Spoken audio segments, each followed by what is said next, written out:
everybody, I've come out today on a bit of an art field trip. Now some of you may recognise the building behind me here. Can you tell where that is? Right, it's St Paul's Cathedral, and I am standing on Millennium Bridge. On the other side of the bridge, if you follow me round, this is the Tate Modern Art Gallery. Now it's full of modern and contemporary artworks by artists from around the world. It's a fabulous place to visit if you haven't already. What most people don't know, however, is that on this bridge between St Paul's Cathedral and Tate Modern, there are a host of miniature, strange, surreal little artworks by an artist called Ben Wilson.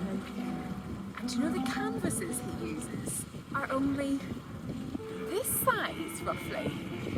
And they are made from chewing gum. Yes, Ben Wilson draws, paints his artworks on top of chewing gum that's been trodden into the bridge. Let me show you some of them because they're going to be inspiration for our art today. Walking across the bridge, the little chewing gum artworks don't immediately strike you as obvious. But as soon as you bend down to look, lots and lots of them present themselves to you. Now, Ben Wilson has been creating these artworks for over 10 years and he's turned over 10,000 trodden in chewing gums into miniature canvases using a technique which includes a blowtorch and layers of acrylic paint and varnish to make these tiny, shining, surreal artworks.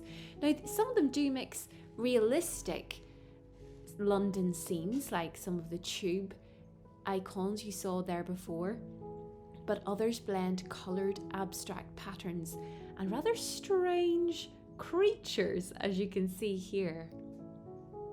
Lots of his work can be found around Muswell Hill in London, where Ben Wilson lives, but he's concentrated most of his recent work here on Millennium Bridge.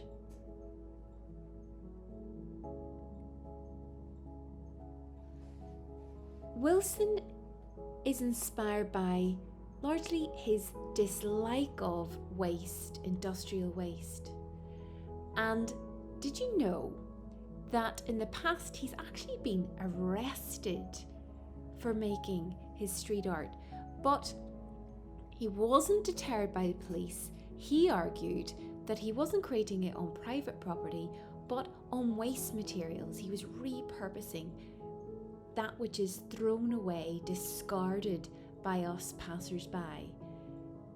And what he's trying to do is draw attention to aspects of our surroundings, our city, which are often overlooked, and draw people into a closer connection with their environment.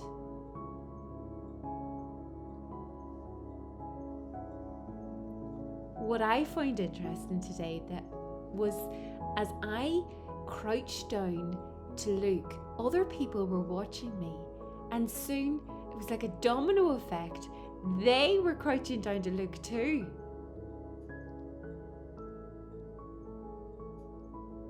More and more surreal little creations, flattened alien species.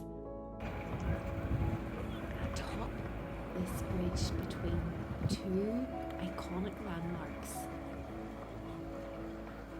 Why not visit and have a look for yourselves? There's a whole little host to discover. And today we're going to be taking inspiration from Ben Wilson's art. What I've collected is a range of man-made, household, ordinary objects, from whisks to scissors to crayons to pegs, and I'm going to be drawing these in small scale. I have divided my A4 page into little sections, as you can see here, and starting with my whisk and then with my peg, I'm drawing these into each of the little sections. The reason why I have chosen objects such as these is because I think actually they inspire a curiosity in the everyday. Imagining you were an alien that had landed on planet Earth and you looked at a peg or a whisk or indeed a jammy dodger. Wouldn't you think to yourself, golly, what on earth could that be used for? Today we're recycling these everyday objects to make collage drawings of incredible little monsters.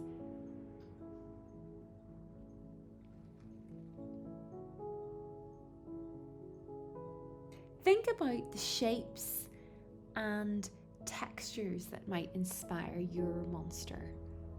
I'm working on a glue stick here, and next a bottle opener, which I just think is a fascinatingly funny object with all its component parts. Now I'm drawing this onto greaseproof paper, and then I'm taking my sponge and drawing this onto graph paper.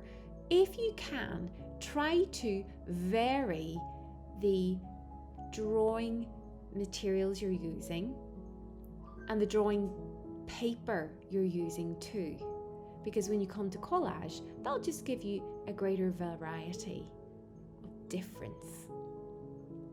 My paper clip here, rounded, small and precise. My keys, paying attention to the intricate grooves on those, the shiny surface.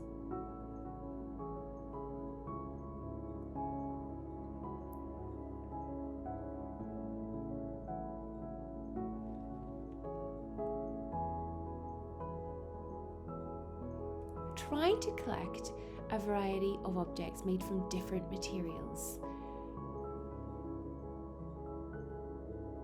and interesting forms.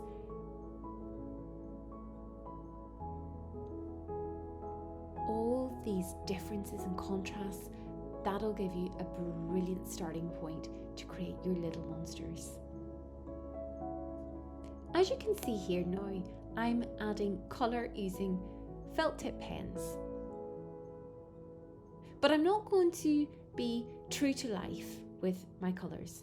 I'm going to have a bit of fun. I'm going to exaggerate and even substitute colours, be playful with colours.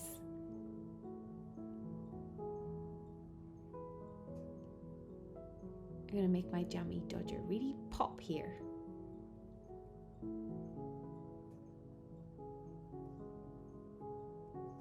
So it's recognisable,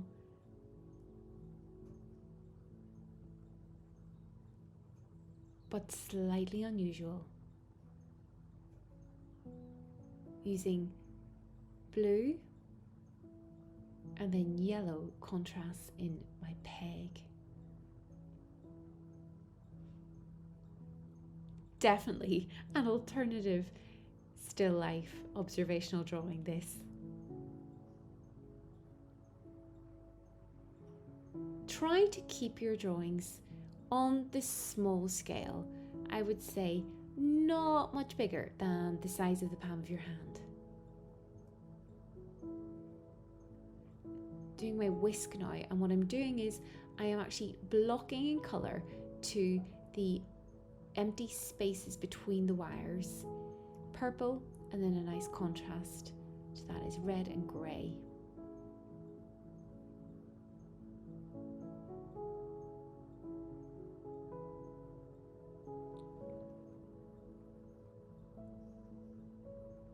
So much of the surrealist art movement is indeed about finding the curious, the inexplicable in the everyday.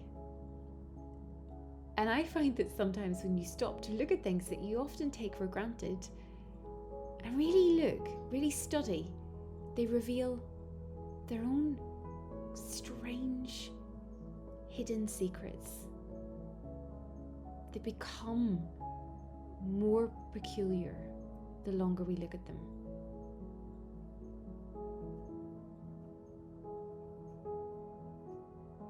My paperclip here, a cross section of a sponge, and I've got enough now to make my first little monster. I'm going to cut out each drawing roughly, and I'm also going to tear with my fingers some of them. So I've got my paperclip, my whisk, my sponge, working on my peg here, and there you see I'm tearing the card for added texture. As with my jammy dodger,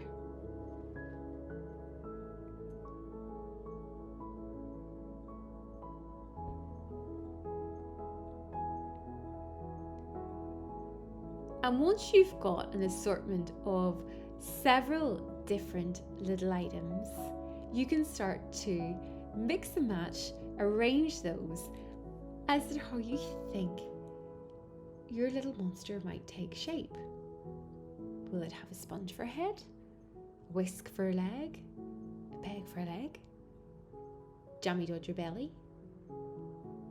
I'm going to try cutting up my corkscrew that I drew on the greaseproof paper and overlay that on the sponge head. Use the paperclip for a neck and see what happens there.